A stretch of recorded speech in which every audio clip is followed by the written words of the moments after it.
Hey, what's going on? Not an intro today because I'm doing a school project for this video. Um, so to explain to the people in my school why I'm wearing a mask and all that's because I have a side hobby of a YouTube channel where I make therapeutic content, sometimes some commentary videos. And so this is how I decided to do the serial killer unit topic, project we're doing.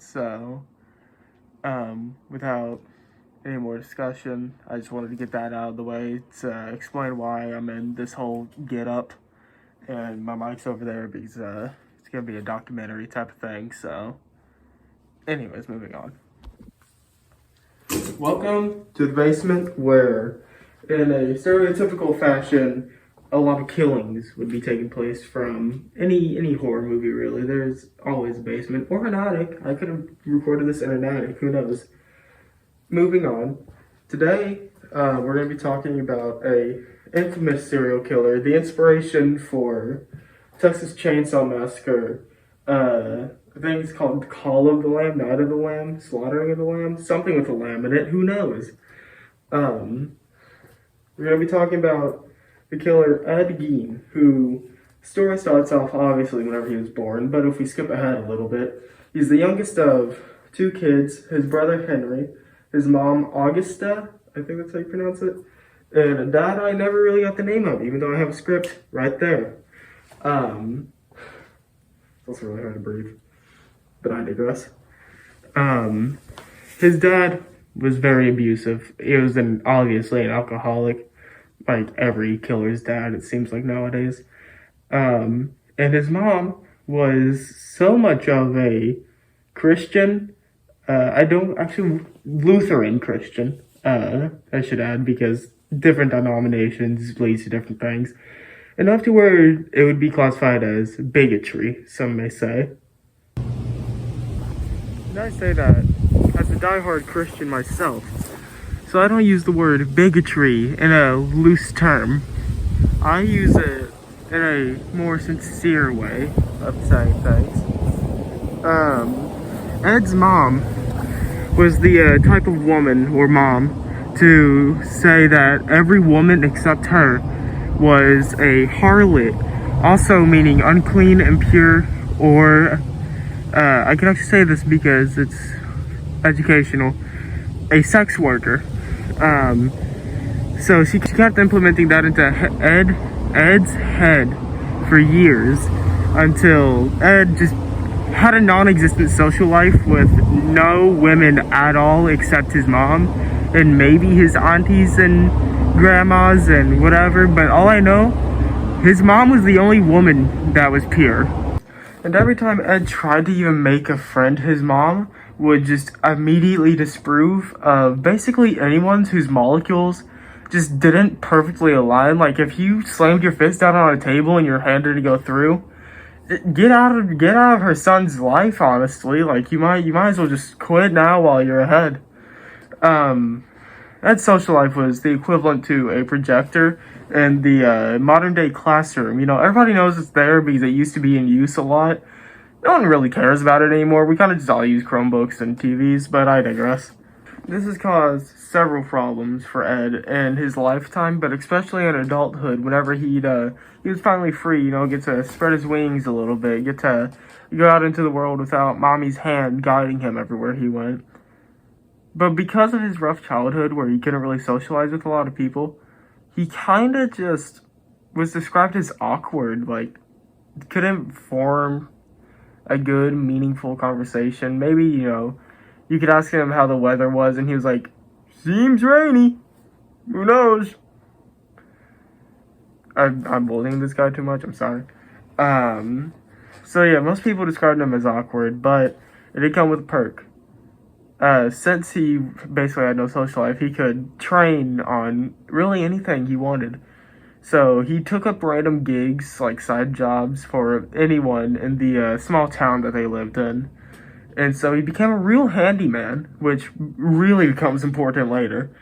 So he became widely known across the whole town as the handyman, getting him more of a reputation, you know, more popularity, than he has ever seen in all of his childhood, even whenever he went to school.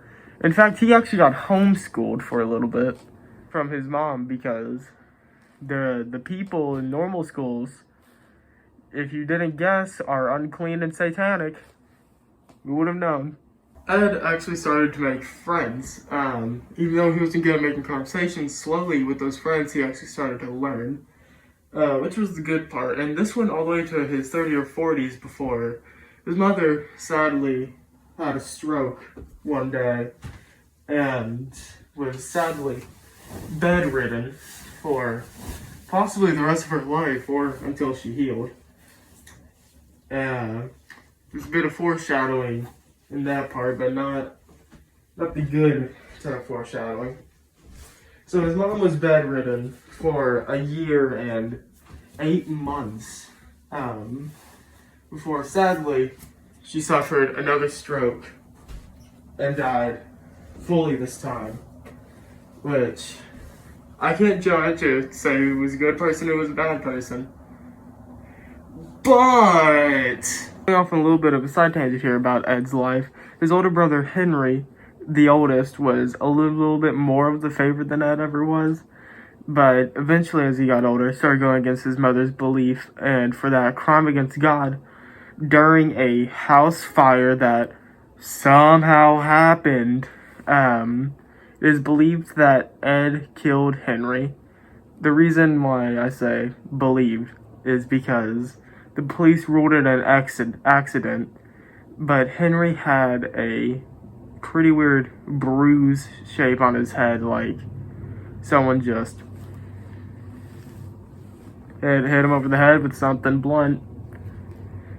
Supposedly, it could have been, a piece of burnt timber hit him in the back of the head.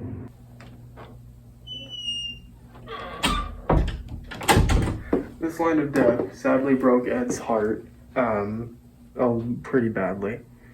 And so, Ed started boarding up every room in the house and made his mom's room a worship room for whatever reason. This won't stick to the door. He started making his mom's room a worship room, and started going on a crime spree of grave robbing. But it got worse from there. He would take the graves and he would take the corpses from the graves and bring them back to his house and extract whatever he needed from them. This type of crimes and behavior Ed was showing slowly led to his first murders and how the cops found him. But to understand how and kind of why it happened, here is a interview with a first-person source.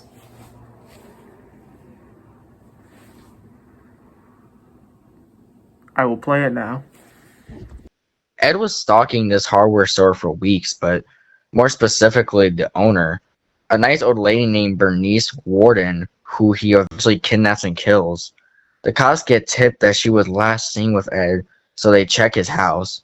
The two cops enter a outhouse and/or meat shack, and they find Bernice, but with her head decapitated and her guts cut out and ripped out like how someone would gut a pig. A trait Ed picked up from several side jobs I know. They also find her tendons ripped out of her feet and metal rods stuck in their place. After seeing that sight, the cops stumble out of the shack and throwing up and go to call backup to arrest Ed as they explore the rest of his house. What they find in Ed's house is arguably much worse than the barn meat shed thing. As they enter, they notice something wrong with the furniture, and as they look closer at it, they realize it's human flesh and skin and bone. Why is there a water bottle down there? Examples of what the officers found are as listed: bowls made of skulls, skin couch covering, skin lampshades, a belt made of several nipples, both genders, skulls on the bedpost, leggings made of human skin, a dress made of human skin, a mask made of human skin, lips, and woman nails made of other nails. And with these things, they believe Ed was trying to impersonate his mother and maybe even wear a skin suit just so he could feel close to his mom again. Seeing this, the cops didn't need any more evidence and immediately started the interrogation, which was surprisingly easy. Ed confessed to some of the killings, while also admitting to his grave robbing spree. Later in trial, Ed was diagnosed with schizophrenia and mental incompetence, and so he was put in the hospital for the insane for the rest of his life. With the only other little bit of information we really know about Ed is that the female victims that he decided to choose on, like Bernice, was supposed to resemble what his mom looked like, making it possibly a targeted killing. Miss Artledge, please stop the video here, because since I am going to post this to my YouTube channel, I gotta do an outro type thing, and I really don't want the rest of the classmates hearing this. I'm giving it a few seconds. Please, for the love of God, stop this video if you haven't already. Now, thank you so much for watching. This documentary took me about a week of research, several YouTube videos that I will link in the description. If you haven't considered it already, a like and subscribe would be nice, or, just you viewing this would be also good. If you want me to make any more advice videos, any more documentary or commentary videos, just comment it down, and I might do it. Thank you for watching. Have a good morning, day, or night, and I'll see you guys whenever I post again. Antidepressants, we feeling good today. Maybe I'm gonna give her some attention. This lady batshit crazy, yeah, she want me no protection. Pause.